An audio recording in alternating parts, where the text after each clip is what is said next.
All right, time for another unboxing. It seems like you people enjoyed the last unboxing video. Seems like it's a kind of content you enjoy. So here we have some more coins.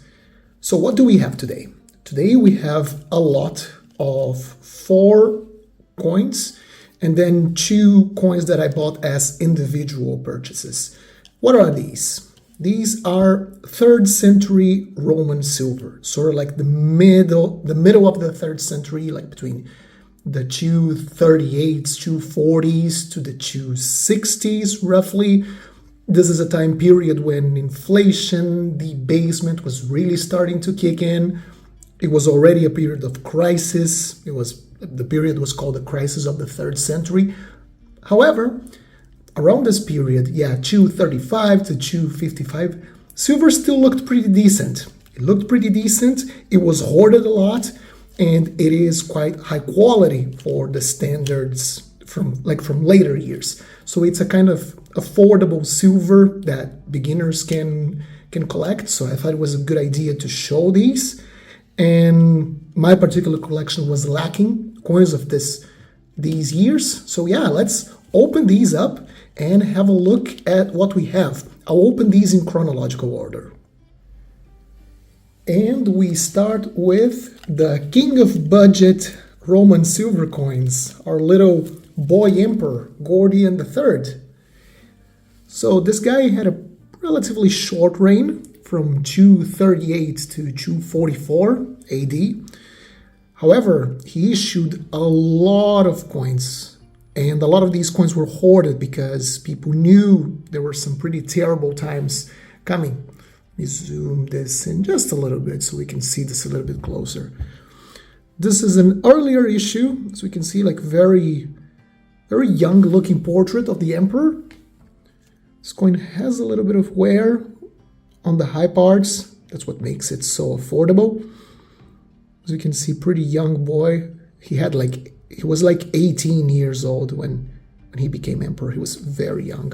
And we have some relatively long legends. People also ask me to read these legends so they can have an idea of what these look like.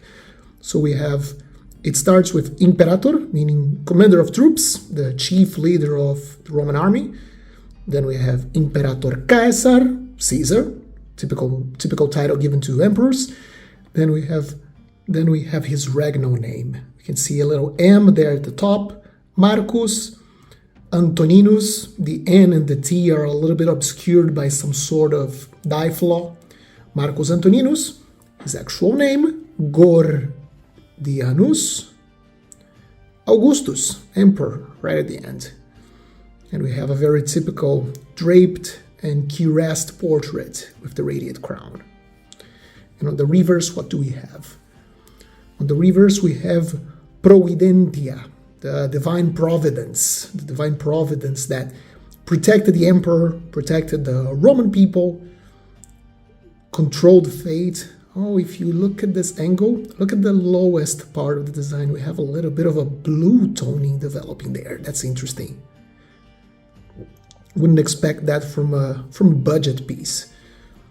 The legends are pretty straightforward. We have Providentia.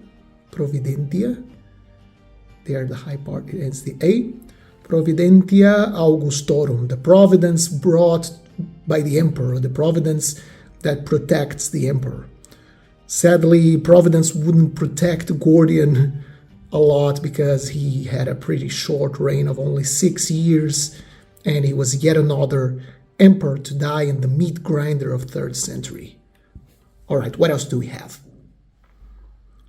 So for our next coin, we have yet another Gordian. This is a later example. This one was struck probably between 241, 243, something along those lines, like later in his reign.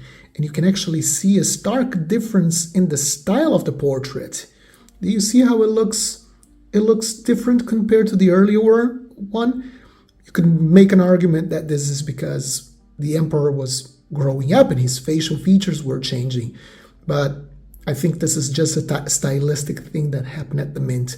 And actually, when I look at this coin, I am not entirely sure if this coin is a product of the Mint of Rome I think it is. By looking at the catalogs, it seems like it is. But the style looks somewhat like it could be from the Mint of Antioch. By this time, there wasn't any kind of element, visual element that differentiated where a coin was made, in which imperial mint. So you really have to go through the style. And Antioch has a pretty distinctive style. So in this case, I don't know if this is simply a product of an unusual engraver in Rome, or if this is from Antioch. I kind of think this is from Rome. What do we have on the legends? We have some slightly shorter legends for this one.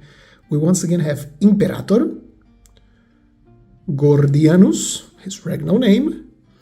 Then we have some new honorific titles.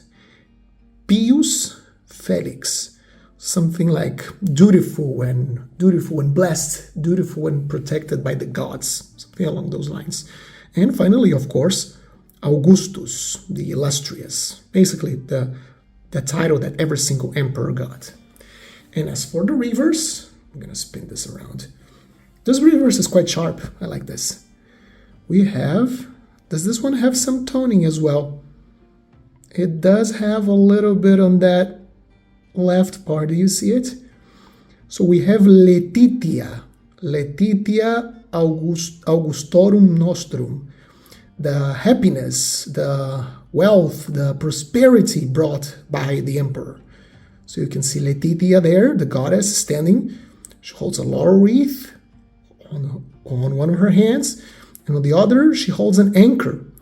The lower part of the anchor is a little bit hard to see because the die maybe wasn't very smooth there, or the strike wasn't very high quality.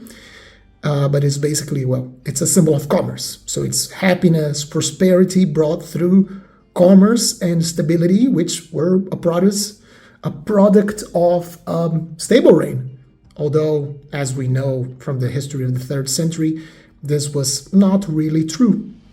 Still, lovely coin and a nice little addition to my collection. So as I mentioned previously, in the year 244, our poor little Gordian was assassinated, and he was replaced by this man, which probably was involved in the plot, Philip, known by some people nowadays as Philip the Arab. He also had a relatively short reign. I think it was 244 to 248, very typical of the 3rd century. And as you can see now, instead of a young boy, we have yet another soldier emperor, yet another man of the military with the short cropped hair, the short beard that soldiers were allowed to have. They weren't necessarily, they didn't necessarily have to be clean shaven like some soldiers are nowadays. And let's read the legends. I think both coins of Philip in this case are from the Mint of Rome.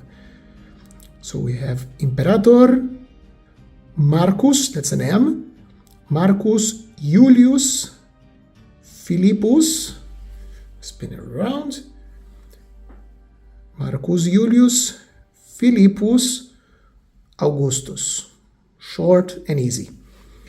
As for the reverse, on the reverse we have Pax, which is definitely not something the Romans were enjoying at the time. Actually, one of the first things Philip did when he rose to power was to strike a very disadvantageous peace deal with the Sasanians to the east, because they were absolutely wreaking havoc in the eastern provinces of the empire, and he was forced to sue for peace. So although here we have this Pax Eterna, like the eternal peace, in a celebratory way, like the Romans were still in the advantage, the reality is that Romans were not going through their very best moment militarily. Lovely little coin. And we have another piece of Philip. This is a much later piece. This is from around the year 247, so closer to the end of his reign. And let's have a look. As we can see, quite a different portrait. Once again, seems like as the reign advanced, either the engravers had more visual references of what the emperor looked like, so Maybe this is a more visually accurate portrait of the emperor, or it was just a natural stylistic evolution. Notice how the title for this coin, the legends are quite simplified. Now we only have Imperator, Philippus, Augustus, quite short. What do we have on the reverse? This is one of the most common types for Philip. We have Felicitas on the reverse. This was one of his last issues, like 1 year. I think it was in 247. Was it 247? I think so. And we can see, apart from Felicitas, holding the caduceus, the symbol of commerce, and the little cornucopia, the horn of abundance, so two things that made people quite happy, we have some dates, like the dating of the coin, which, as the Romans used to do it, they used a whole bunch of systems. They typically used the system of like the consular years, so you would say a year based on which consuls were ruling, but they also had a system similar to like a regnal year, where they based the years based on the titles of the emperor. So in this case, we have Pontifex Maximus Tribunicia Potestas for the 4th year. So that's why we can nail down this coin to the year 247 AD, because that was the particular year where Philip the Arab had the 4th. It was the 4th year when he occupied these positions. And the same over here. We have Consul Iterum Pater Patriae. So consul for the 2nd year, father of the nation. Once again, it was a specific year when Philip occupied this position. Therefore, we know exactly the year when this coin was struck. Nice little coin. Let's look at the obverse once again, because I actually think it's quite charming, quite aggressive looking. Although, as manly as Philip could have been, he would not escape the nasty end of a dagger, just like Gordian. Although he has quite an interesting coinage as well, especially the coins from the 1000th anniversary of Rome. I still need to add one of those to my collection, maybe for a future video. Now for the individual lots. This is a coin struck in the year 251 AD, so a few years later, by an emperor called Trajan Decius. Let me just nail down the focus over here. There it goes. However, this is not Trajan Decius. This is Augustus, the first emperor of Rome, all the way back in 27 BC. So what on earth is the first emperor, Caesar Augustus, who used to be called Octavian, what is he doing in a coin from 251 AD? Well, Trajan Decius issued a commemorative series with a whole lot of different emperors that were liked, well respected by the Roman people, like Augustus, of course, Trajan, Antoninus Pius. There are even Marcus Aurelius. There are even some surprising characters there, like Commodus. Apparently he was very popular with the common people, so he showed up on coinage. And as you can see, well, maybe this was like a morale boost in the part of Trajan Decius. He knew the empire was going through some tough moments of foreign invasions, of civil wars. So these coins are sort of like there to remind the Romans of their glorious past, sort of like. And yeah, it was for a good price. It's a little bit dirty over here. There are some deposits here, which I maybe plan on cleaning. These coins are surprisingly expensive for the type. They are scarce, but not necessarily rare. So I was happy to find one for a fair price, although this has a little bit of wear, but I don't care. I'm not very demanding with condition. And on the reverse, to once again make a reference to the deified status of Augustus, we have an eagle. An eagle, and on the legends we have consecratio, like literally meaning consecrated, like divinized, because the best emperors of Rome, they were elevated to the position of divus, which was sort of like a demigod. They were showing these coins as divos. This is Divo Augusto. Lovely coin. I'm very happy to have this one. And finally, for the last coin of the day, we have an absolutely excellent Antoninianus of Emperor Valerian. Now, Valerian had a very sad ending. He was captured by the Sasanian Emperor Shapur after a terrible defeat, and he was never seen ever again. He wasn't recovered by Rome. So he left the throne to his son, Gallienus. This is a coin struck earlier in his reign, around 257, 258 AD. And what calls my attention about this coin is that by that time, the quality of the silver on Roman coinage was starting to deteriorate quite a lot. Particularly in 260 forward, there you will see like a very steep decline in the quality of silver. Although in this case it looks quite silvery, it looks quite decent. But it isn't because this coin has a lot of silver in it. It has, 25% silver, maybe, at most. However, it looks like it's pure silver because the Romans were very tricky. They were very good metallurgists. They knew how to leach the copper from the surface of the coin, making the outer layer of the coin be made out of near pure silver, giving it this wonderful appearance. It looks really like it's pure silver. However, with a little bit of circulation, these coins start showing their nasty coppery side. So yeah, this is a coin struck at a mint near the German frontier, probably Colonia Agrippinensis. Nowadays it's called Köln, a city in Germany. The Central Empire would soon lose this mint for a separatist empire known as the Gallic Empire. But when this was made, it was still in Roman hands. And we can read the legends. Very straightforward. Valerianus Pius Felix, once again, dutiful and well-fortuned, blessed Augustus. And this nice little bust of the emperor with a little double chin there. I mean, he was like middle-aged, so that's to be expected. And on the reverse, what we have over here, we have the sun god, Sol. Very popular with the army, so very popular design to be put on coins.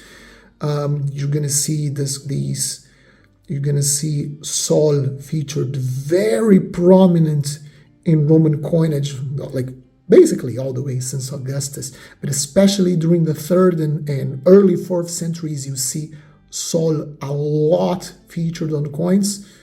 And it will eventually disappear with the rise of Christianity under Constantine, although Constantine also issued a lot of coins featuring Sol. So yeah, lovely portrait of the sun god with his hand raised in the Salutatio Imperii, the salute, the imperial salute, and he's holding a whip. He has a piece of clothing wrapped around his arm, and he's completely naked. And we have in the legends, Oriens Augustoris. Notice the 2 G's over here. So it's a plural, meaning the empire was under the command of 2 emperors, namely Valerian and his son Gallienus, who would have to reign by himself in 260 after poor Valerian was captured, and he would have a terrible time, although Gallienus proved to be quite a competent emperor, actually. And here we have it, 6 lovely little coins to the collection. Now I want to hear from you. Have you received any new coins recently in your collections? Share with us what you received.